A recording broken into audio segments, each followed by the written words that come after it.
ये कौन है? नहीं नहीं, ये मेरा पुत्र नहीं है। ये मेरा पुत्र नहीं हो सकता स्वामी, नहीं हो सकता।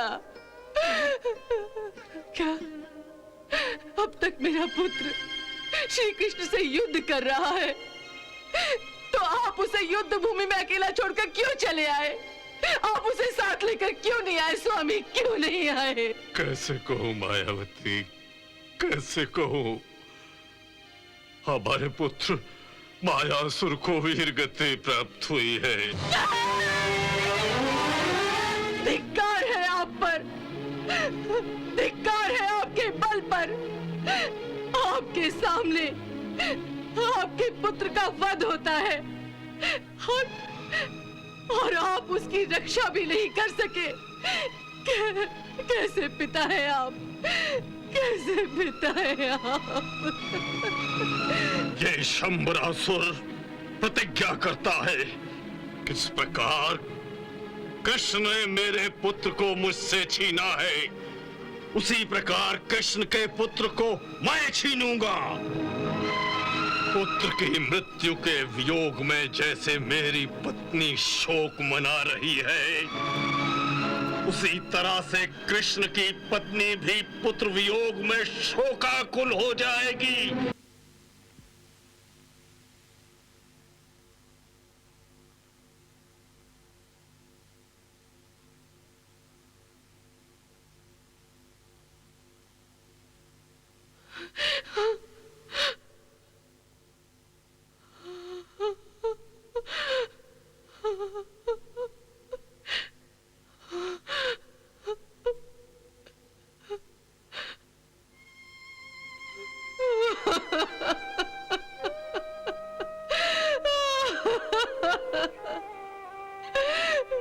स्वामी, हमारे पुत्र की ये स्थिति, कह दीजिए ना कि ये आपने माया रची है, ये आपका माया जाल है। बोलिए ना, बोलिए ना स्वामी, कह दीजिए ये झूठ है, ये झूठ है ना? आप बोलते क्यों नहीं? आप केवल मुझे इतना बता दीजिए कि ये मेरा परम प्रतापी पुत्र मायासुर जीवित है स्वामी। वो तो वासुदेव श्री कृष्ण पे विजय प्राप्त करके लौटने वाला है। तो फिर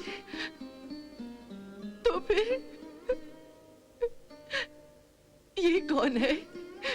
नहीं नहीं, ये मेरा पुत्र नहीं है, ये मेरा पुत्र नहीं हो सकता स्वामी, नहीं हो सकता। क्या अब तक मेरा पुत्र श्री कृष्ण से युद्ध कर रहा है, तो आप उसे युद्ध भूमि में अकेला छोड़कर क्यों चले आए?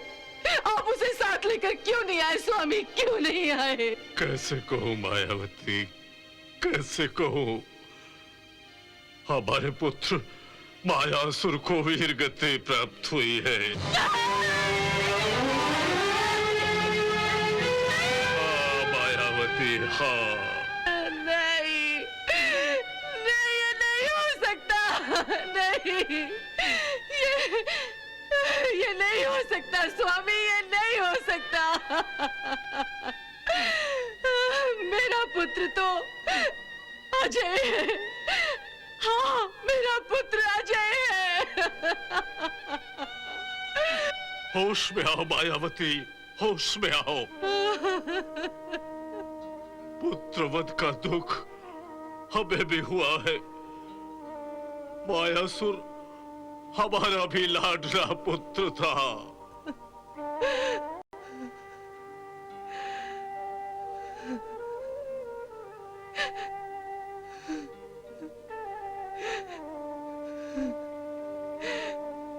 किसने मेरे पुत्र का वध किया है? कृष्ण ने। आपके सामने? धिक्कार पर, धिक्कार है आपके बल पर। आपके सामने आपके पुत्र का वध होता है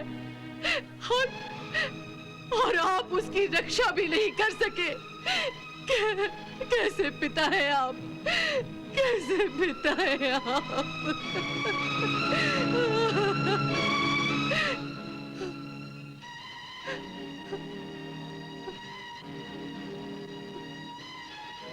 मुझे क्षमा कीजिए स्वामी, मुझे क्षमा कीजिए।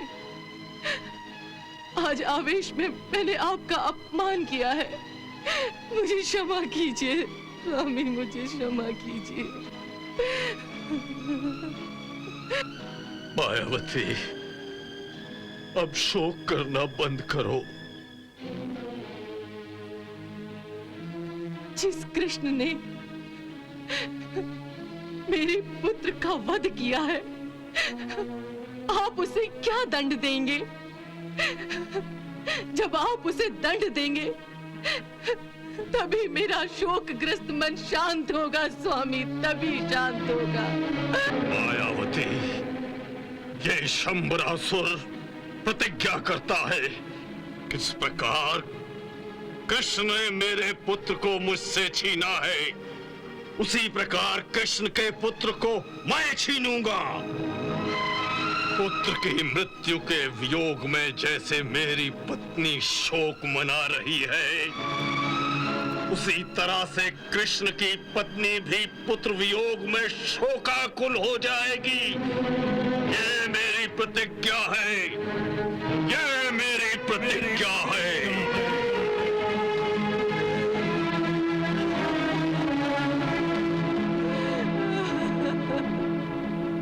नारायण नारायण। कामदेव, देख लिया ना, आपके जन्म लेने के पहले ही आपके शत्रु ने जन्म ले लिया है, जो अब आपकी मृत्यु की तैयारियां कर रहा है। मुनिवर, कम से कम इस समय तो ऐसी अशुभ बातें न किया करें।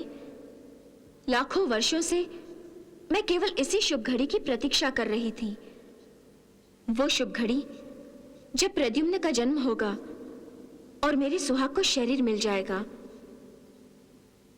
विरह की पीड़ा से मुझे मुक्ति मिल जाएगी और सुहागन होते हुए भी जो अभागन का कलंक मेरे माथे से चिपक गया है वो मिट जाएगा।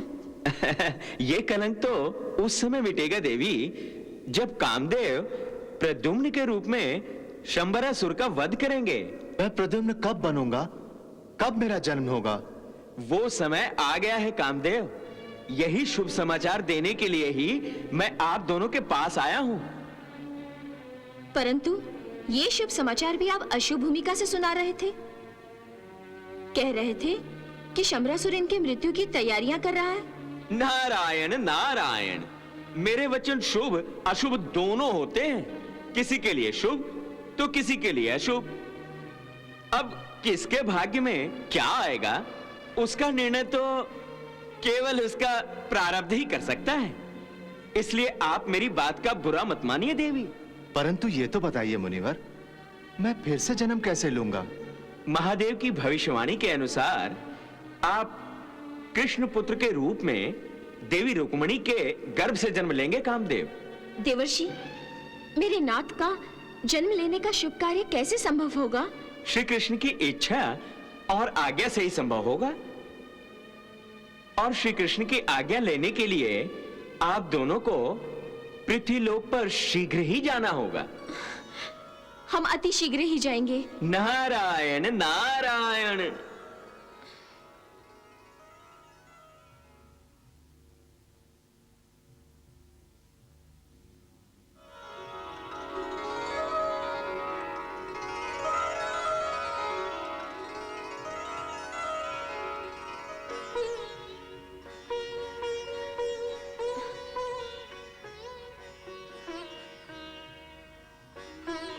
अरे, भगवान तो ध्यानस्थ बैठे हैं।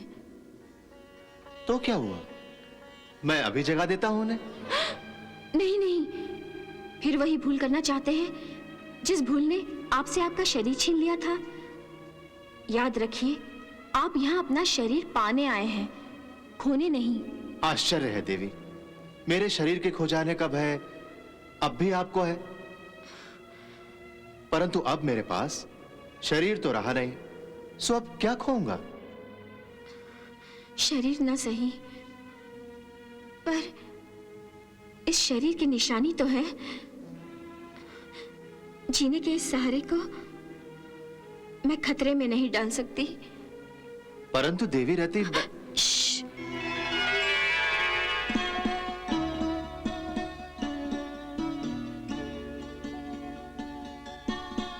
देवी रति, कामदेव। प्रणाम भगवान। प्रणाम भगवान।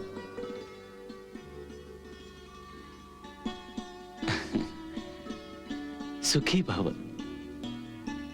भगवान, आपने हमें सुखी होने का आशीर्वाद दिया है ना? हाँ देवी, मेरा कहा सत्य है। तो बताइए, जब मैं मेरे पति देव के दर्शन नहीं कर सकती, उनका मेरा मिलन लाखों वर्षों से अधूरा है, ऐसे में मैं या मेरे पति देव कैसे सुखी हो सकते हैं? देवी रति, दुख की आयु लंबी हो सकती है, परंतु दुख अमर नहीं हो सकता। तो फिर बताइए, कब मेरा दुख समाप्त होगा? कब मेरे पति देव को नया शरीर प्राप्त होगा? कामदेव, तुम भाग्यवान हो जो तुम्हें देवी रति जैसी धर्मपत्नी मिली है। पति के मिलन की आस में इसने लाखों वर्षों तक किसी जोगन की भांति तपस्या की है। युगों युगों तक प्रतीक्षा की है, और अब यह प्रतीक्षा समाप्त होने जा रही है। सच भगवान, मुझे नया शरीर मिल जाएगा? हाँ कामदेव, जिस घटना का समय, यहां तक कि समय का पल भी लाखों वर्षों पहले शिवजी ने स्वयं निश्चित कर दिया था, उस घटना के घटने का वो पल अब आ गया है। अर्थात आप मेरे पति देव को अपना पुत्र स्वीकार करते हैं? कामदेव, आज से तुम मेरे पुत्र हो।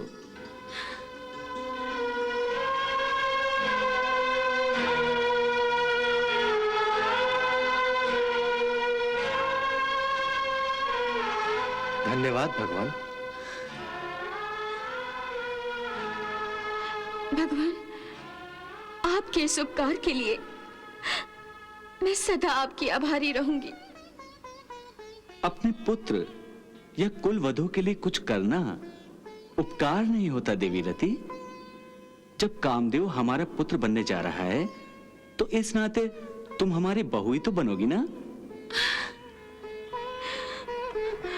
आप धन्य है प्रभु, आप धन्य हैं।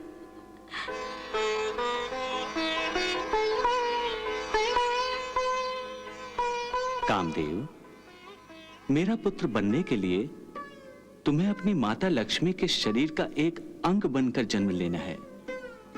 इसलिए मैं तुम्हें आज्ञा देता हूं कि तुम अपनी होने वाली माता के गर्भ में समा जाओ। धन्यवाद प्रभु।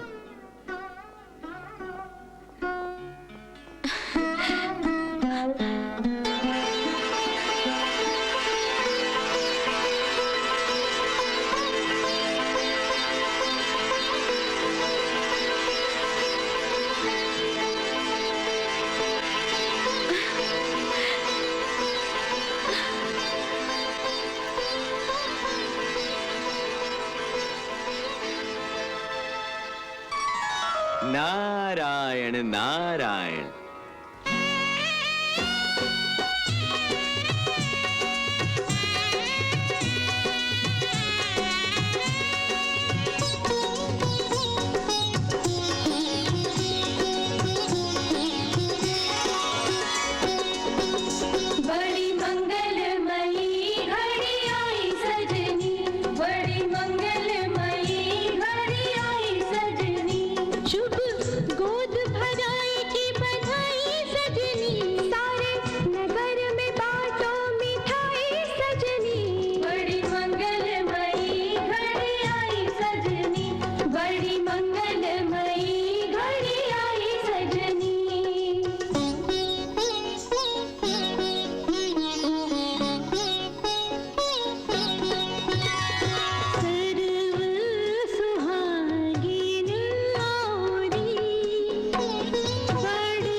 नाम रोशन करने वाला आ गया है। देखिए क्या तेजस्वी चेहरा है इसका। दिखाइए, दिखाइए ना। अरे अरे अरे, हाँ दीदी, इस पर तो नजर ही नहीं ठहरती। अच्छा है ना? अगर नजर ठहरती तो लग नहीं जाती। ईश्वर न करे इसे किसी की नजर लगे। हाँ तो आप शीघ्र ही नजर उतारिए ना इसकी। ओले ओले। कन्हैया, बधाई हो कन्हैया, बधाई हो। आपको भी। ए, हटो। लाओ लाओ लाओ लाओ। अरे ले ले ले ले ये क्या ले कर रहे ले। हैं? अरे मैं इसका पिता हूँ, कम से कम पहले मुझे तो देखने दीजिए। कन्हैया, मैं तुमसे बड़ा हूं ना, पहले मैं देखूंगा, बाद में तुम देखना। हाँ? अरे रे रे रे रे, मेरा भतीजा बहुत प्रसन्न दिखाई दे रही है देवी। हाँ देवर्षि, आज मैं बहुत खुश हूँ। जीवन में इतनी खुशियां तो मुझे पहले कभी नहीं मिली थी। जी चाहता है कि खुशी के मारे नाचना शुरू कर दूं। नाचते नाचते थक कर इतनी चूर हो जाऊं कि बेहोश हो जाऊं। और मुझे उस समय होश आए जब कामदेव प्रद्युम्न के रूप में जवान हो चुके हों। नारायण नारायण, परंतु प्रद्युम्न ने तो अभी जन्म लिया है देवी। पहले उसे बाल्यावस्था, फिर किशोर अवस्था और फिर कुमार अवस्था से गुजरना है।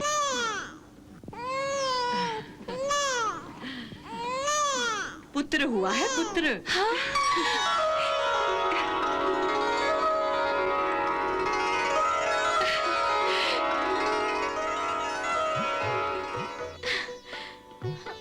कुल का नाम रोशन करने वाला आ गया है।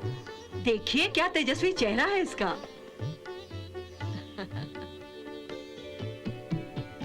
दिखाइए, दिखाइए ना। अरे अरे अरे,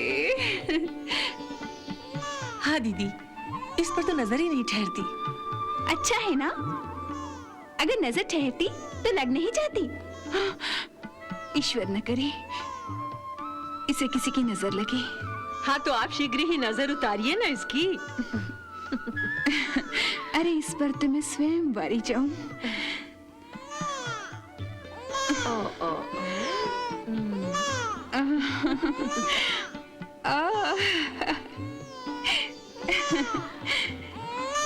लीजिए।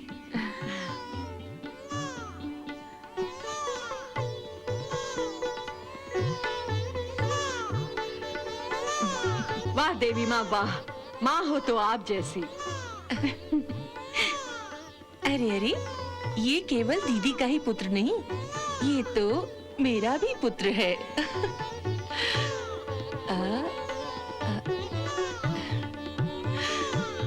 लीजिए। मेरा बस चले तो मैं इस पर से चांद सूरज उतार दूं।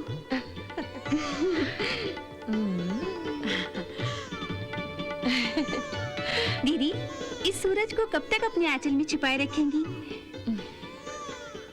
मैं इसके दर्शन इसके पिताश्री और ताऊश्री को करा लाऊं? लाइए। लाइए ना। ओले ओले।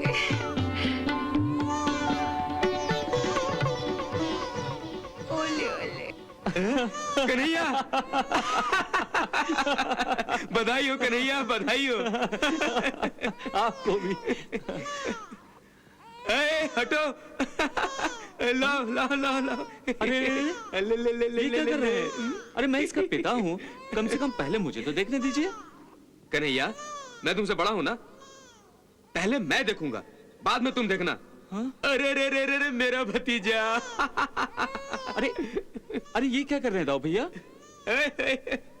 वाह, बड़ा होने का आप अनुचित लाभ उठा रहे हैं दाऊ भैया। कन्हैया, तुम तो पिताश्री बन गए हो ना, तुम्हें क्या पता ताऊश्री होने की खुशी क्या होती है ना भतीजे? मैं हूं ना तुम्हारा ताऊश्री। ताऊश्री। ताऊश्री। अरे तुम तो नाराज हो गए। लो देखो, तुम भी देखो, हाँ। संभाल कर लेना मेरे भतीजे को। अरे रे रे रे रे।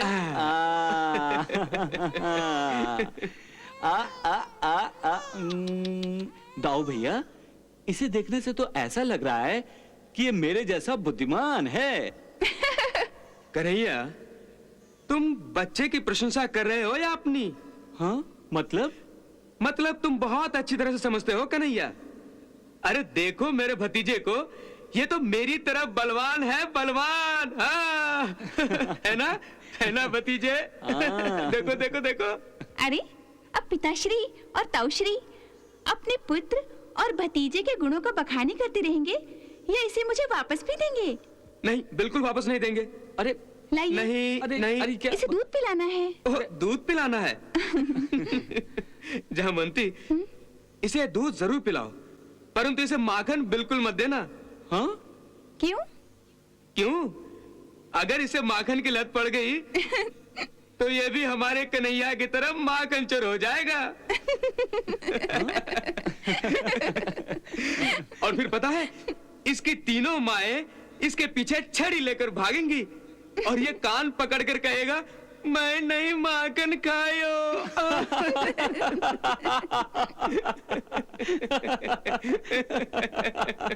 नारायण नारायण नारायण नारायण। बहुत प्रसन्न दिखाई दे रही हैं देवी। हाँ देवर्षि, आज मैं बहुत खुश हूँ। जीवन में इतनी खुशियाँ तो मुझे पहले कभी नहीं मिली थी।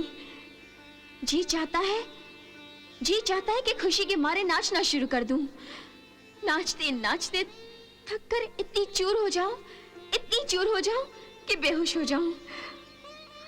और मुझे उस समय होश आए जब कामदेव प्रद्युम्न के रूप में जवान हो चुके हों। नारायण नारायण। परंतु प्रद्युम्न ने तो अभी जन्म लिया है देवी। पहले उसे बाल्यावस्था, फिर किशोर अवस्था और फिर कुमार अवस्था से गुजरना है। परंतु आपकी व्याकुलता और उत्सुकता समय को तेज गति से चलाना चाहती है। कुछ ही पलों में उसे अपने बराबर का देखना चाहती है। हाँ देवर्षि, मैं यही चाहती हूँ कि धरती का एक वर्ष एक पल में बीत जाए। समय अपनी निश्चित गति से चलता रहता है देवी। इसे तेज चलाना असंभव है। काश ये असंभव संभव हो जाए। समय पर लगाकर उड़ जाए और मैं। नारायण नारायण। खुशी में जाने आप क्या क्या कल्पना करने लगी हैं। इसलिए कि इस खुशी की प्रतीक्षा मैंने लाखों वर्षों तक की है। और इस खुशी की प्रतीक्षा कोई और भी कर रहा है देवी। उस तक मुझे शुभ समाचार अवश्य पहुंचाना है। प्रद्युम्न के जन्म की खुशी और किसे होगी? कौन कर रहा है उनके जन्म की प्रतीक्षा? वही देवी, वही जो प्रद्युम्न के मृत्यु की प्रतीक्षा कर रहे हैं। श्री कृष्ण और श्री कृष्ण के पुत्र के शत्रु शंबरासुर और मायावती। जरा उन्हें भी ये समाचार दे आऊं। नारायण नारायण।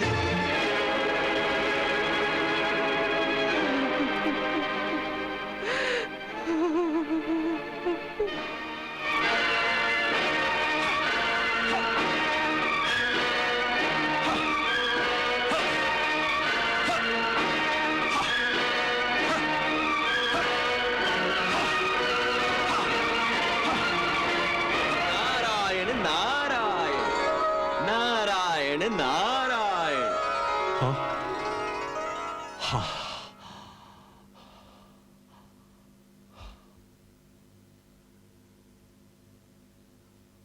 प्रणाम मुनिवर। प्रणाम मुनिवर। पुत्र के वध का वियोग संसार में माता पिता के लिए सबसे बड़ी विडंबना होती है। हाँ मुनिवर, इस दुख का भार तो एक माँ से उठाए नहीं उठता। एक बाप की तो आत्मा तक इस असहनीय दुख के भार से बोझिल हो जाती है मुनिवर। परंतु मायासुर के अस्त्र शस्त्रों पर आंसू बहाने से क्या होगा? तुम दोनों के सीने में दुख के जो दाग लगे हैं वो आंसुओं से थोड़े ही ना धुल जाएंगे। नहीं मुनिवर नहीं, हमारे पुत्र वियोग में लगे हुए ये दाग न तो हम मिटाना चाहते हैं और न ही धोना चाहते हैं। देवर्षि, अब छोड़िए हमारे दुखों और सुखों की कहानी। आप तो त्रिलोक में संचार करते हैं, कोई विशेष समाचार ही होगा जो आप हमें सुनाने आए हैं।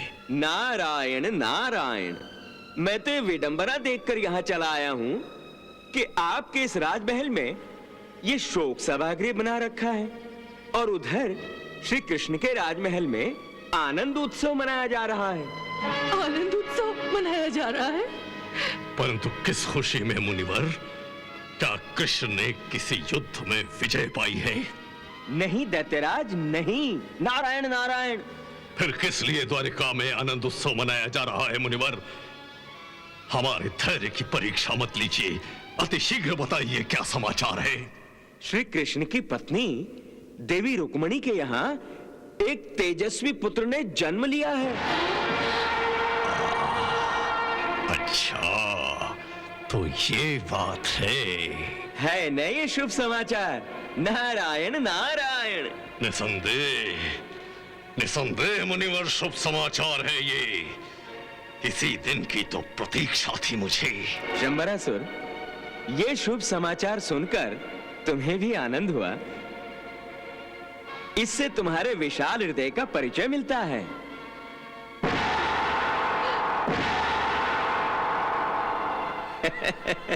अच्छा, अब मैं चलता हूं। नारायण नारायण, नारायण नारायण।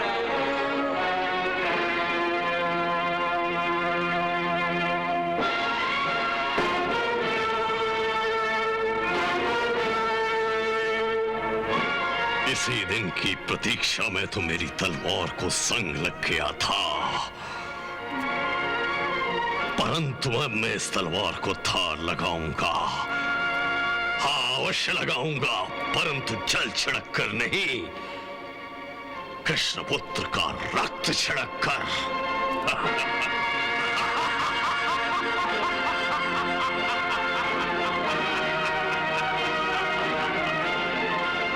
आज रात में ही कृष्ण पुत्र का वध करूंगा।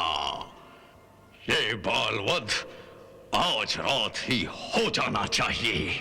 नहीं नाथ, इतनी जल्दी ना करें। परंतु क्यों मायावती?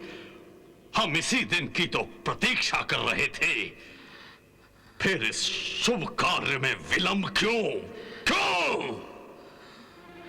इसलिए कि जैसे जैसे समय बीतेगा, नवजात बालक के लिए कृष्ण और रुक्मणी की अपने पुत्र के प्रति स्नेही भावना बढ़ेगी, तो उसके वियोग में उनका शोक भी उतना ही कठिन होगा। इसलिए कुछ दिन और धैर्य रखिए नाथ। कृष्ण और रुक्मणी को अपने पुत्र के भविष्य के सपने तो सजाने दो, शत्रु पुत्र का नाम तो रख लेने दो उन्हें।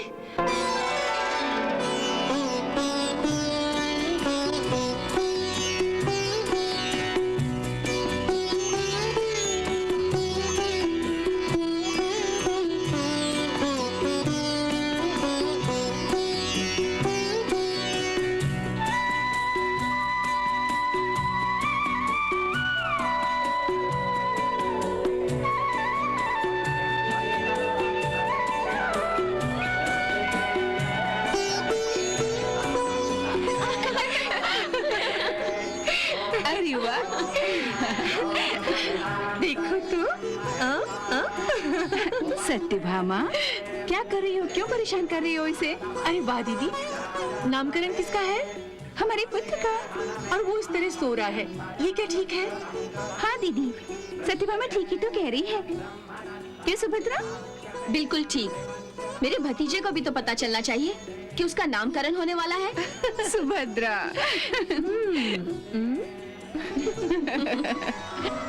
नारायण नारायण।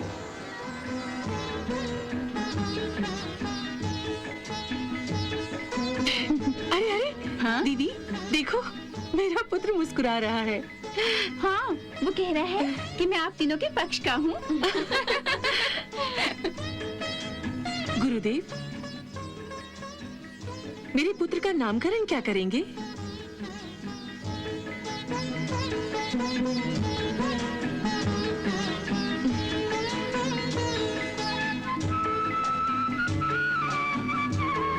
अरे सत्यभामा, तुम अभी से इतनी उतावली क्यों हो रही हो? भाभी, पहले गुरुदेव बच्चे की जन्म कुंडली बनाएंगे, उसके बाद उसका भविष्य कहेंगे, बाद में नामकरण होगा। सुभद्रा, तुमने तो पूरी जानकारी पहले से हासिल कर ली है। हाँ हाँ, वो भी तो अपने आने वाले पुत्र की प्रतीक्षा जो कर रही है। देखिए गुरुदेव, मेरा पुत्र रोने लगा। हाँ गुरुदेव, वो अपने भविष्य को जानने के लिए अधीर हो रहा है। मैं भविष्य ही सुनाने जा रहा हूँ। अपने पुत्र का भविष्य तो मैं जानती हूँ प्रभु। अब तो कुछ ही दिनों का साथ है मेरे और मेरे पुत्र का। हम दोनों के भविष्य में वियोग ही लिखा है। ये वियोग विश्व के कल्याण के लिए होगा देवी। हाँ, लेकिन उसके लिए एक पुत्र को माँ की गोद से छीन लेना क्या आवश्यक है प्रभु? यही तो विधि का विधान है देवी।